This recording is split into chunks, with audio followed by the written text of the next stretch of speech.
A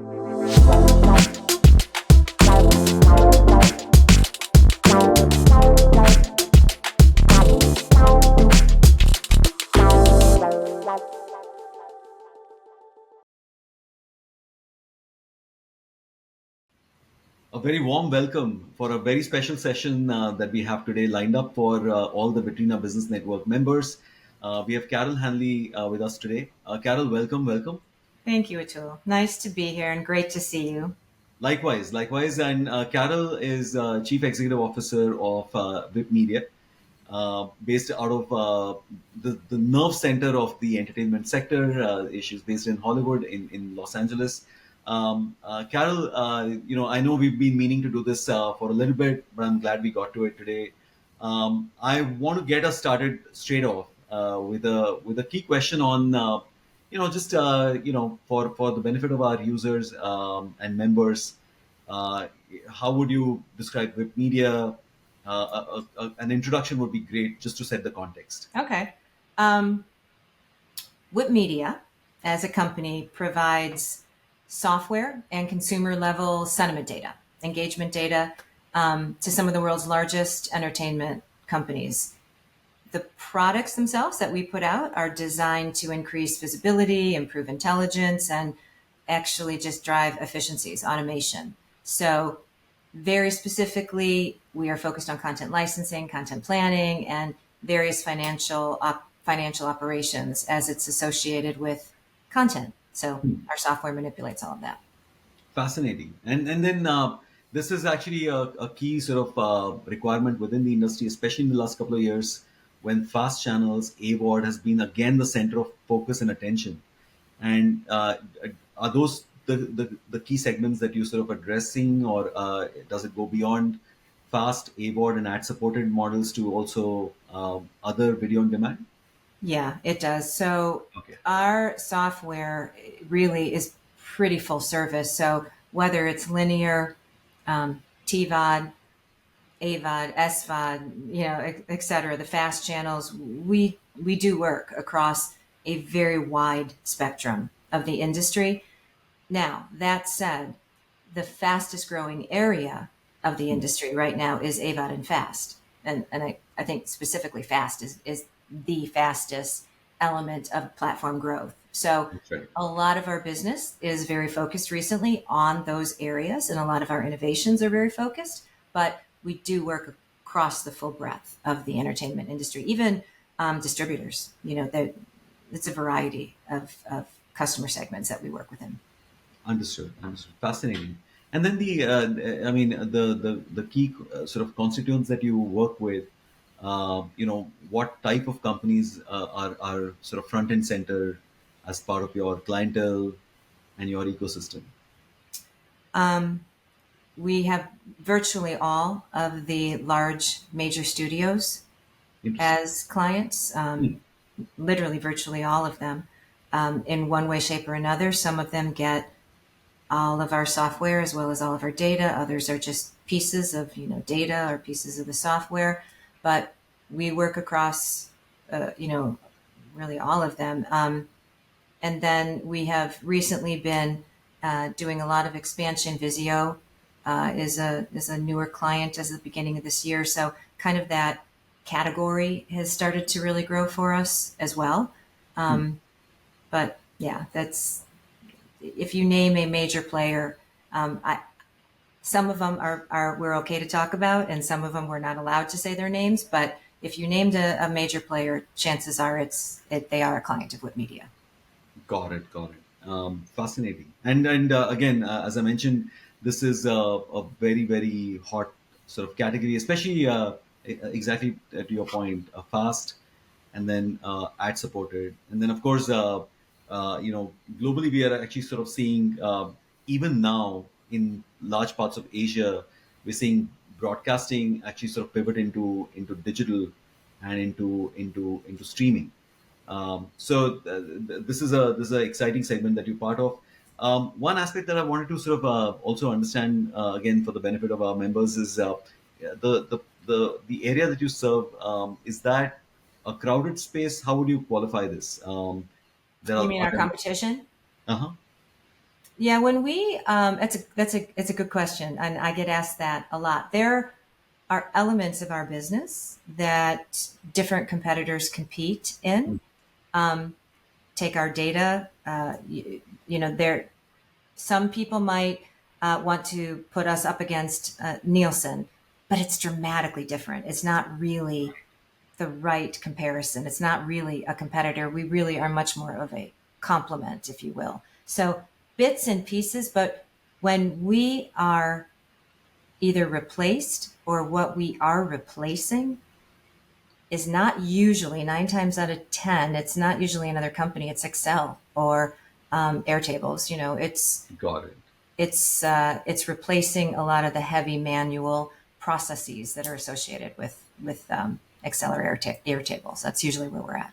And that's exactly my understanding as well, which is that audience data, especially disaggregated audience data coming from different markets and sources, is very very messy, very complex to deal with. And I think that that's one of the key solutions that clients are coming to Whip Media for. And then the other aspect also seems to be the revenue aggregation aspect. That's again broken in a way, um, just messy Excel tables that have to be put together, coming Yeah. from different sources and from different partners. Does Yes, that messy does is a that good word. describe the problem statement? Say that one more Does time. does that describe the problem statement? Yes, yes, absolutely. The messy, the word you used, that's the problem.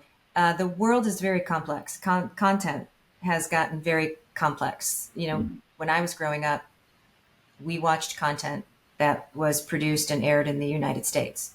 And today, there are not boundaries on content. That's If right. a great piece of content is coming out of Latin America or Germany or France or wherever, um, it gets picked up. And whether it's, you know, Netflix or one of the smaller, you know, platforms internationally, everyone's looking for new content and they're looking globally. And that makes it a very complicated process and a bit messy at times, depending on where it's airing and where people have rights to it. So we help manage that very complicated, very messy process and put it into very automated and streamlined systems so that people can then take the output of it and make good business decisions. Because otherwise, it's just this massive tonnage of data.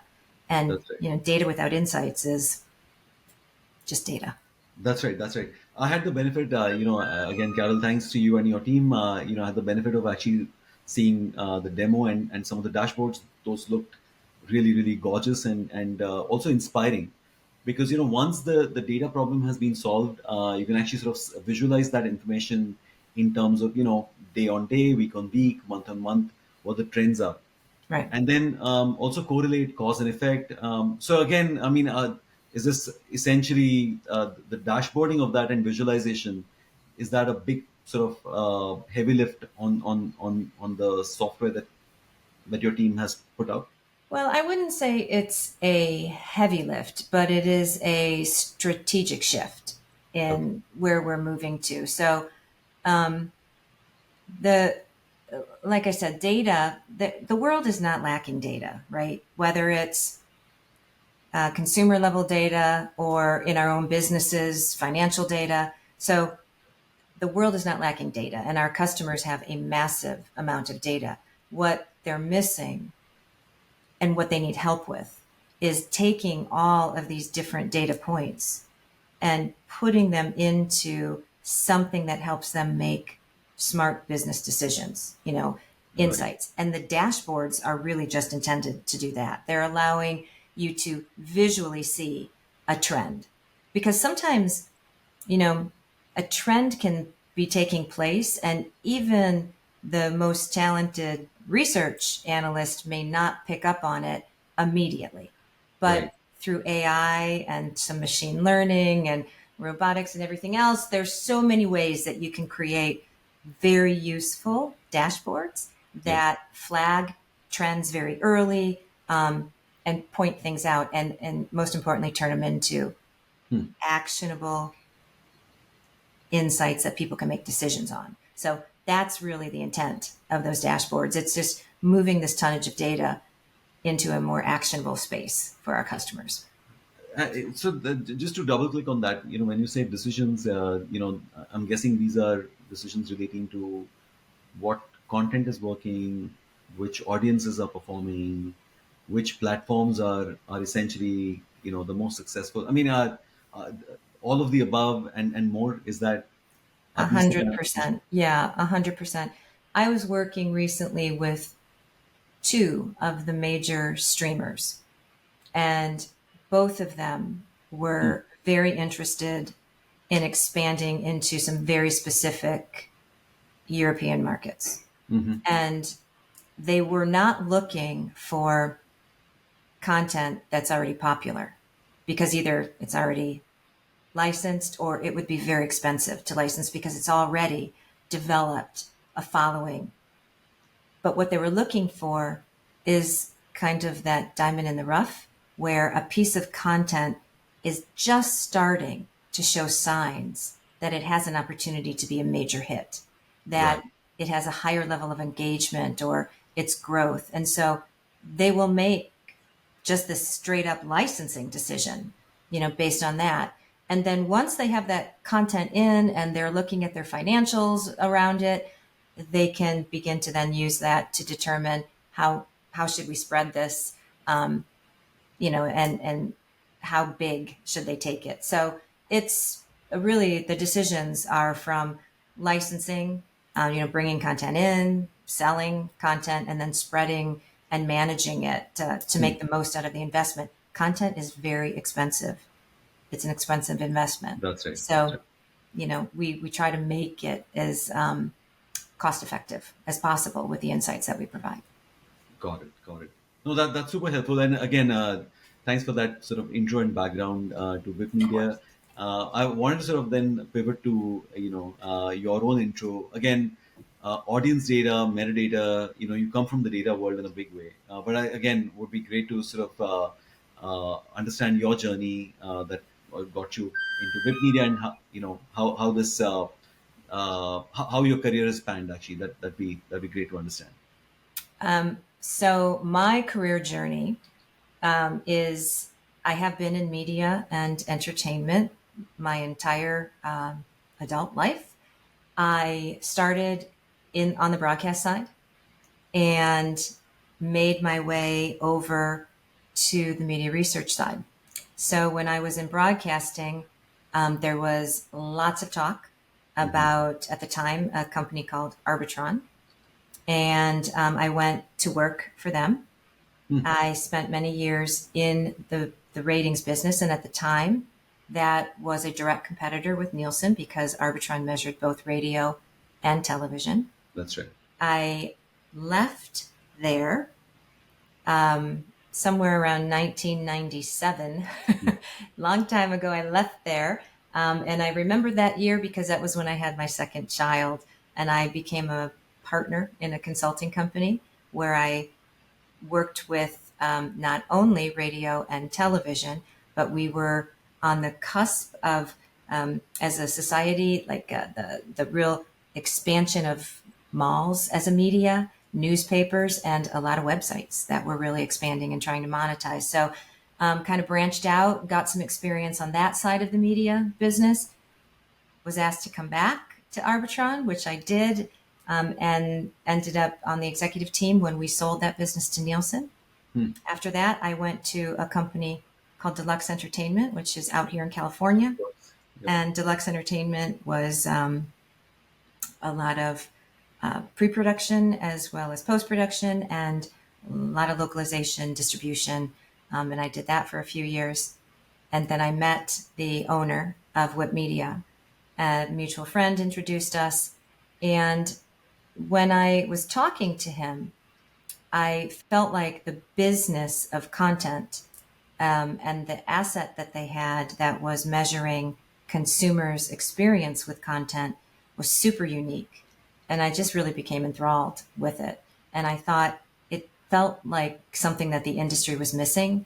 You know, Nielsen is obviously a gold standard and it's obviously what everyone uses, but it's very based on measuring audiences for advertising.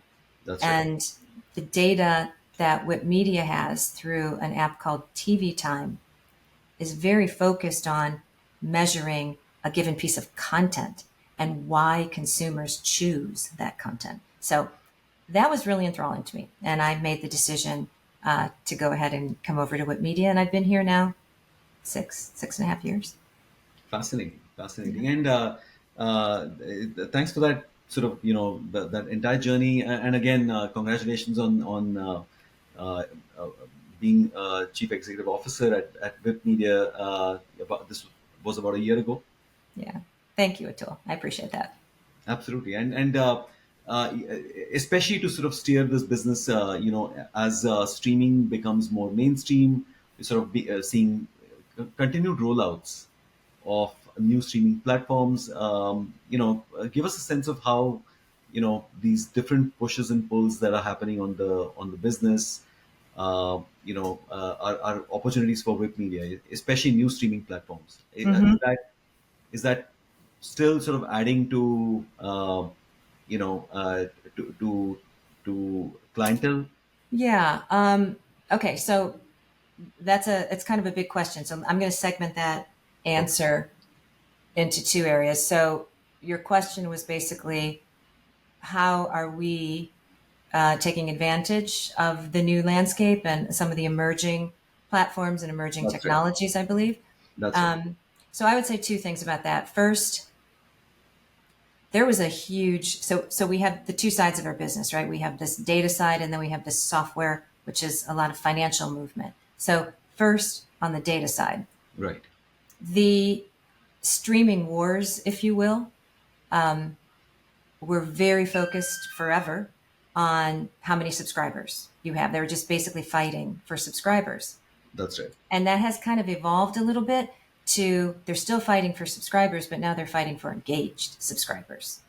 They want viewers that come to the platform, stay on the platform, and watch as many hours and as many programs as possible. And the reason I think it has shifted is because of the growth of the ad supported side of the business. So it's important for advertisers to have people there and stay there because consistent viewership is, going Hmm. to allow a much higher opportunity to see the ads. So I think there is a shift from that perspective, and our data is uniquely positioned for that because we measure engagement and we measure, the process of how people are choosing content. So if you're going to leave one given program, are you more likely to go to another platform or are you more likely to stay on the platform given the content mix that's there? So I think that shift of over to the ad supported side, has uniquely positioned our data for some interesting insights, which is, I think, why recently a lot of the major players have all picked up the data and are starting to really integrate the data into their decision making.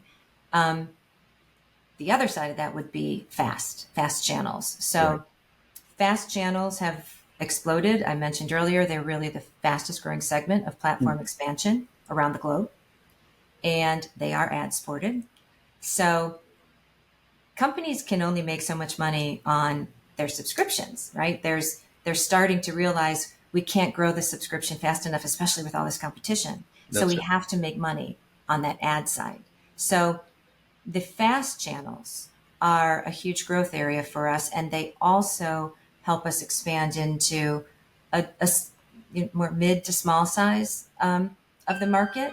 That's right. So we've created a new product that's geared 100% at the moment towards that concept of fast channels. While that new product does have SVOD and other things in it, it is very much geared toward the business side of how fast channels manage. Hmm. So that has provided a brand new area of opportunity for us. And so I guess to directly answer your question, the rise of fast AVOD and even social video is kind of transforming how our customers are looking at their content, and we're creating products and opportunities to kind of help them skillfully navigate that, if you will. Got it. Got it. And then, so I was curious. Then, Carol, at what point do people sort of come to you and Whip Media, saying, "Hey, we think we have a problem here, and we need help."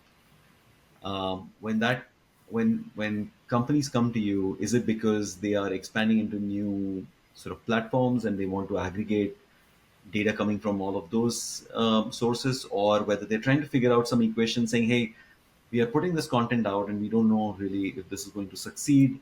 At what point do they really, when do you get the call It really from? varies, Atul, Okay. and it depends on the kind of solution that you're looking for. So some clients are pretty sophisticated in what they're doing, but they're doing it all manually through Okay. Excel, Okay. and they're losing headcount Uh-huh. because the entertainment industry, a lot of people have been let go.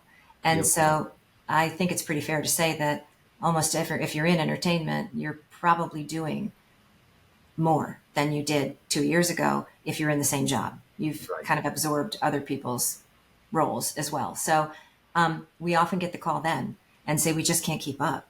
And It's that's too essentially much. an efficiency and productivity sort of enhancement. That's right. Straight away, are able to reduce a lot of that, those man hours A of hundred those percent. folks. So we recently did a press release thing with a company called Cineverse, Hmm. and Cineverse is a partner. They're a relatively new partner that we've been working with, but they were very open in sharing. I'm not sharing, secrets. They were open in sharing in the press that as a result of the software that Hmm. we are providing them, that they were able to save $2 million Wow. of headcount, basically. So the efficiency is really important today more than ever. And so we often get a call.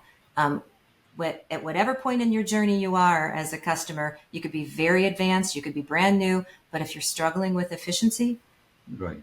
that's usually when they start to look for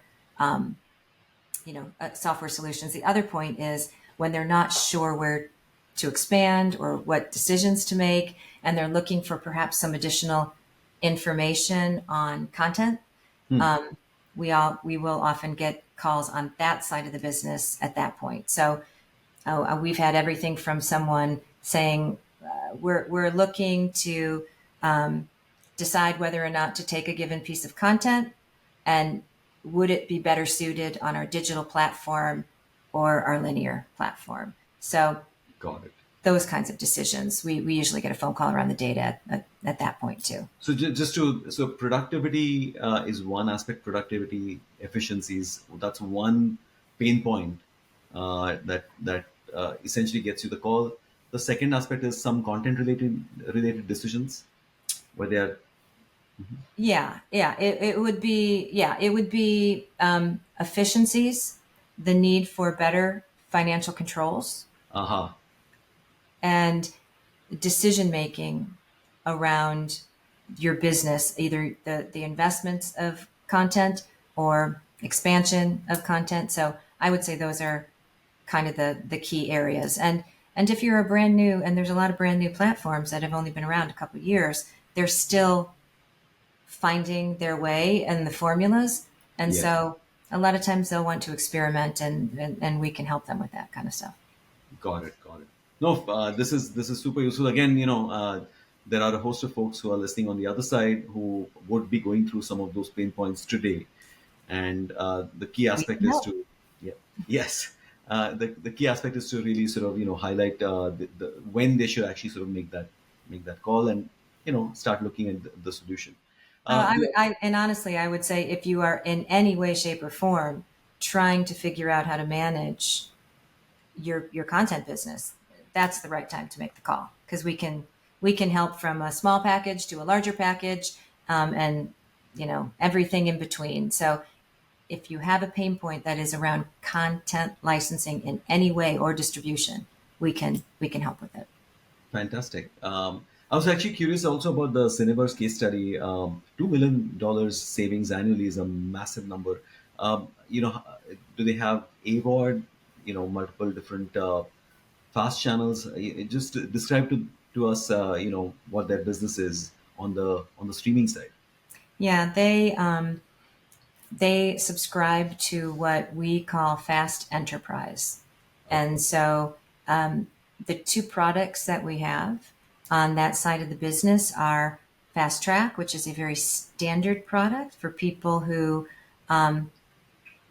don't need customization or custom integrations into partners in a way that's unique. Hmm. And then we have one called Fast Enterprise, which is for companies more like Cineverse that have a lot of different partners around Fast and around ad expenditures. And we can create those unique connections for them and help them integrate and then help them manage, their payments. So this fast concept is revenue and then cost. So it helps them manage the revenues that are in and then the costs that they need to send out as a result of those revenues that have come in by their content. So they are managing that, and that was their pain point, and that's the product that they're getting and that we've helped them with.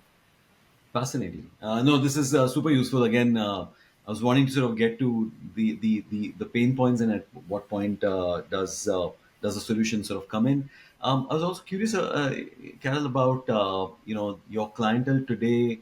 Of course, US would be the largest market, but where else are you sort of getting inbound queries and interest? Because again, some of these aspects are growing worldwide, but Oh, there are. they're 100% worldwide, yeah.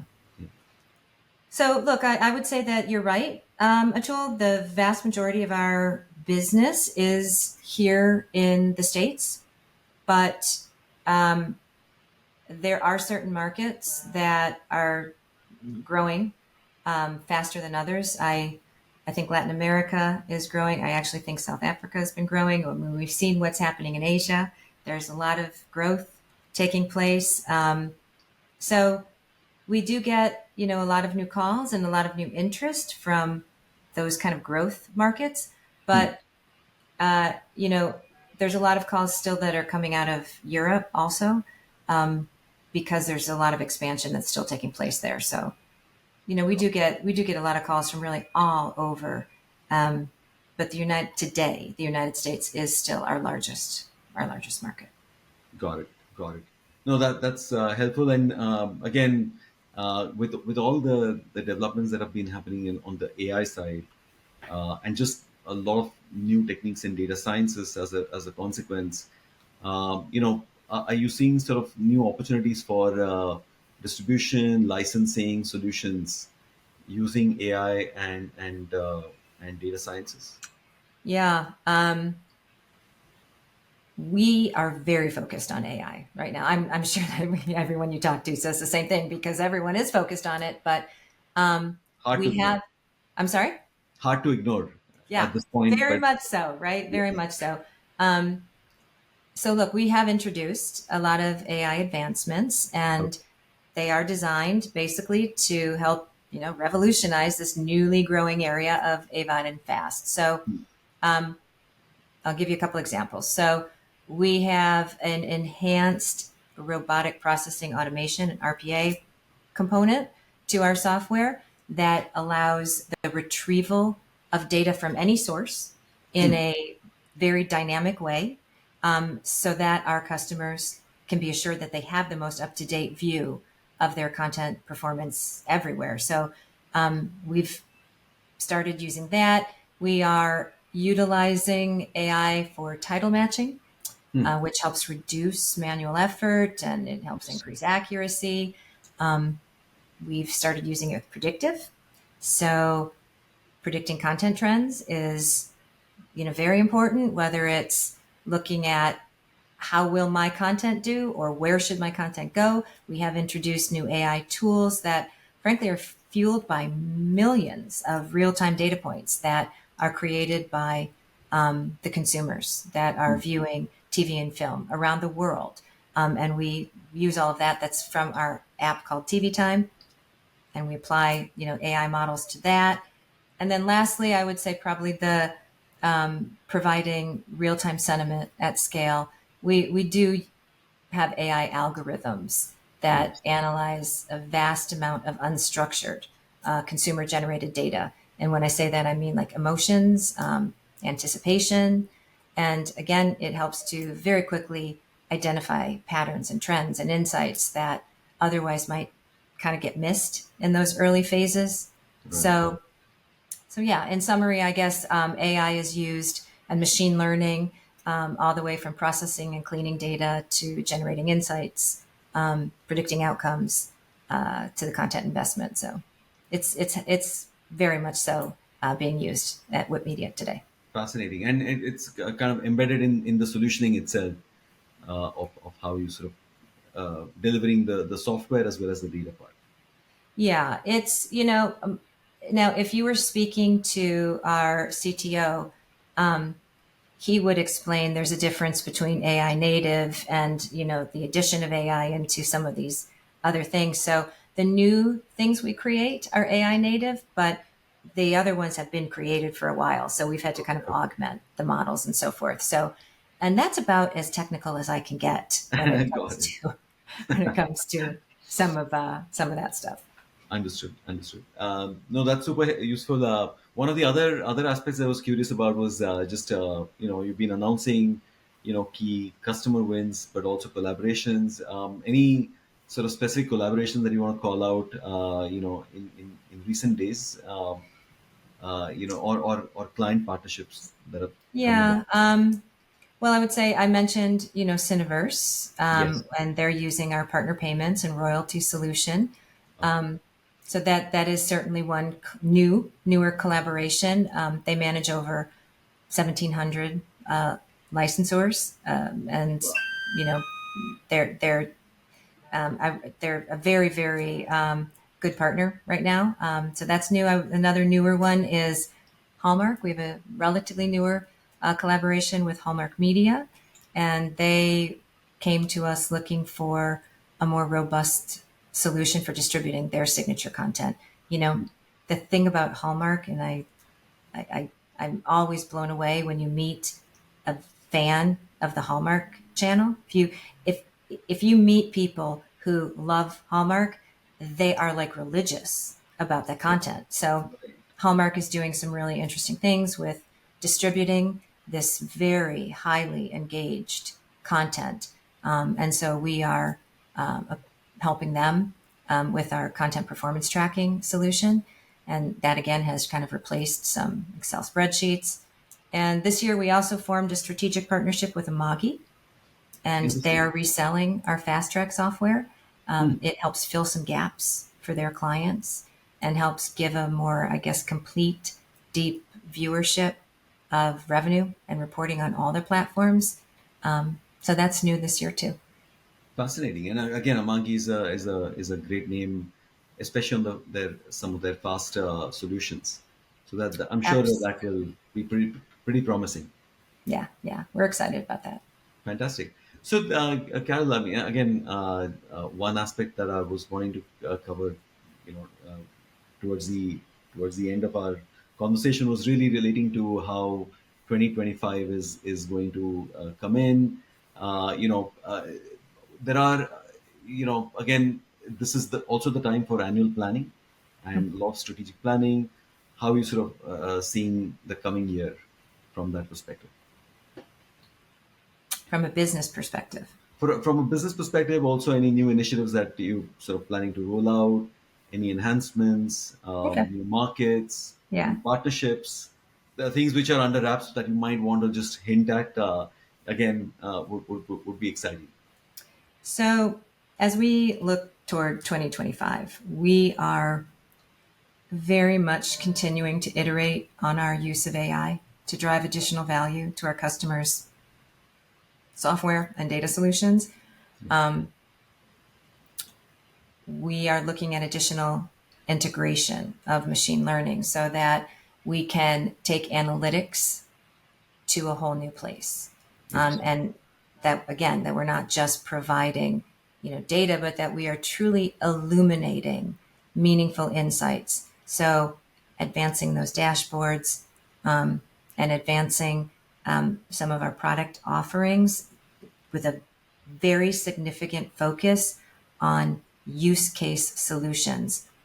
Once upon a time, we would say, here's our data, and whatever your problem is, it can help you. But we are now getting very specific, and you'll see more of that in 25. We are really honing in on very specific use cases and making sure that our solution is as robust as it can be in these use cases instead of, a jack of all trades, if you will. So I think you'll continue to see that focus for us on actionable insights. The other exciting thing that we're working on is industry benchmarking. I Ah, think that we are in a very unique position because, as I mentioned, we work with a very, very wide range of customers from major studios to small independents, distributors, production companies. We work with a lot of different right, kinds of companies, all of which are circling around content. We've been getting a lot of questions for years. What are other people doing? How are other people handling, insert the question.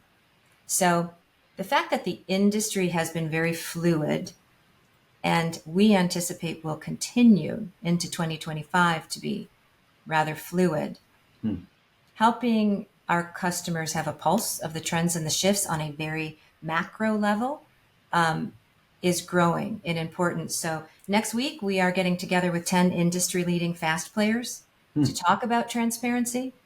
And when I say transparency, I mean in the form of aggregated and anonymized data.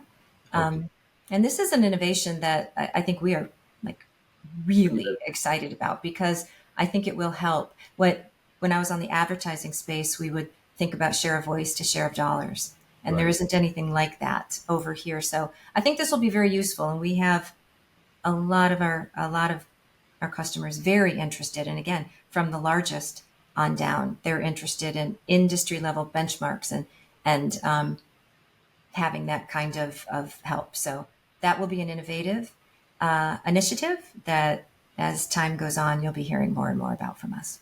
Fantastic. No, that's super exciting. Are you thinking about these as sort of industry standards or industry reports or consulting or all of the above? Yeah, all of the above, really. Yeah, Okay, for sure. fascinating, fascinating. Carol, again, this has been a wonderful conversation. This is such a hot topic, actually, and not especially for a lot of companies that are first-time entrants into fast. Or first time entrance into streaming.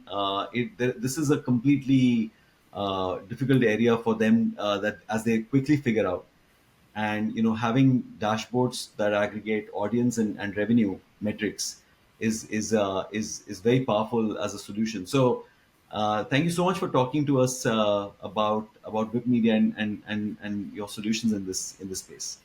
Atul, it is my pleasure. And I thank you for the opportunity to speak with you about it.